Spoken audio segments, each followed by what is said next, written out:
Hey guys, look what I got. That's right, I got the E-flite Viper 70mm EDF Jet. In this video, we're gonna unbox it. We're gonna look at all the parts and pieces, and then at the end, we're gonna do our pros and cons. Coming up next, we're gonna see what's going on inside the box. All right, guys, here's a look at everything going on inside the box. As you can see, this thing is packed tightly, or at least I hope you can see that. I am both happy and concerned all at the same time.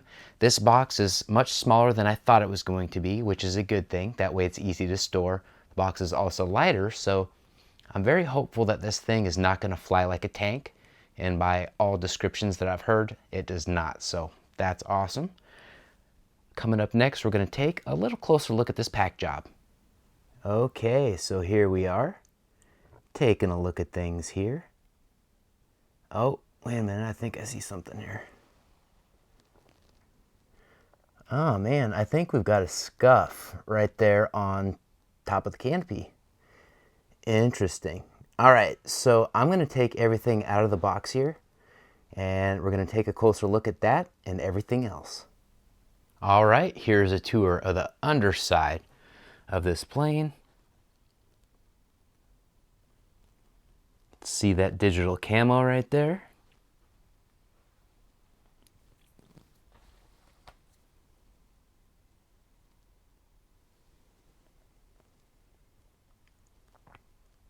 Now, one thing I'm a little concerned about is this spot right here. Does not look like it lines up 100%. So when I install the wing, that might be a little bit of an issue. I'm hoping not, but we shall see. And we've got a little bit of a scuff there, but that's the underside, so I'm not too worried about that. The wheel looks nice. The retract looks nice. Nose looks like it's in good shape. That's awesome. All right, so I'm going to flip everything over, and then we're going to take another look at the top. All right, so here's a top side look. We're going to go left to right. Now this canopy, it's got a scuff on it, but I may be able to buff most of that out, it looks like. I rubbed that part out, so I'm hoping I don't have to call customer service or anything like that. I never want to do that. One thing about this wing, it's like two pieces glued together to get this uptick there. I'm not sure how I feel about that. Hopefully it will be nice and durable. Seems reasonably solid. And here's the top of the fuse.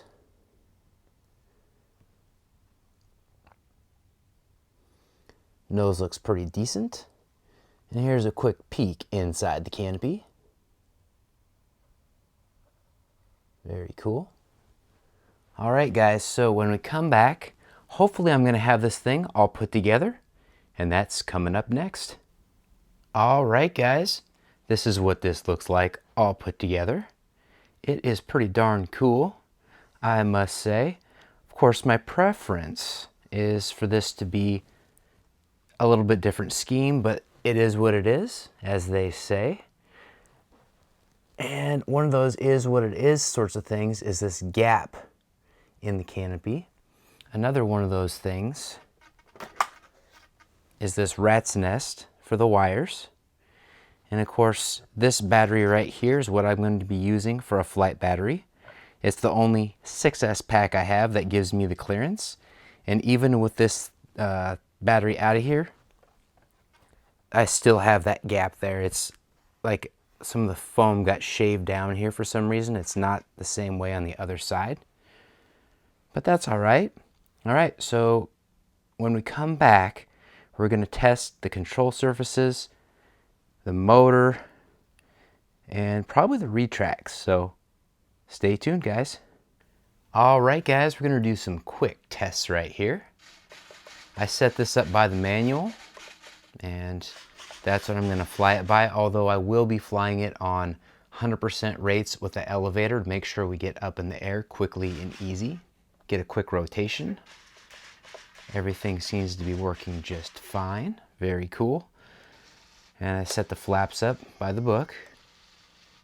Oh yeah. seem to be working well. I know you can't see all this perfectly from this angle, but trust me, it's working. Got to do the retracts there. That just is awesome. I love retracts. I had so many planes in the past that didn't have them, and now that I have ones that have them, I really don't like flying with the gear hanging down. Doesn't look quite right. All right, so let's do a motor test right here.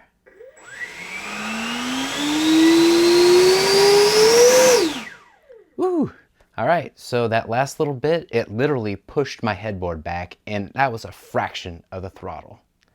All right, let's check this out from another angle. All right, guys, I know you couldn't see everything in that last clip, so I'm going to show you stuff from another angle. There are the flaps, ailerons, and you should be able to see the rudder. Yep, you can see it this time. And let's give this engine EDF fan a little bit of a test again.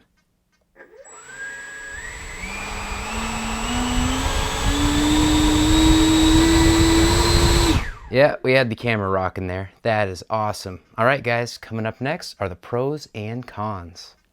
Okay, guys, here are our pros and cons for this E-flite Viper Jet. As far as the pros go, this is a really nicely priced buy and fly 6S EDF jet. Check the links in the description for the current price. It bolts together nicely, doesn't require any glue. That's always a good thing. And it looks way better in person than I thought. The frame and even the scheme looks better in person than I thought it was going to. I'm still not a huge fan of it, but it's definitely growing on me. So that is awesome. As far as the cons go, the canopy arrived all scuffed up as I showed you. It doesn't fit on super secure. We've got that big gap over on the side right there that we can see. Not good, not good at all. And another thing that would have been really nice, and I give it a con, just have a cheap little Allen wrench in there to drive in those bolts, because there are quite a few bolts to drive in. And it would have been nice to have a fresh Allen wrench. That would have been awesome. And another big con is all the wires. It's just a rat's nest there in the canopy, and they were really hard to snake through. So again, another tool would be that would be nice in the kit is one of those little wire snakers that come in almost every freewing model. So E-flite, I know you're just getting in the EDF game. That would be awesome if you included those on future releases. With all that being said, this is going to be awesome. I look forward to flying it soon. Like, comment, and subscribe. And GBLynden out.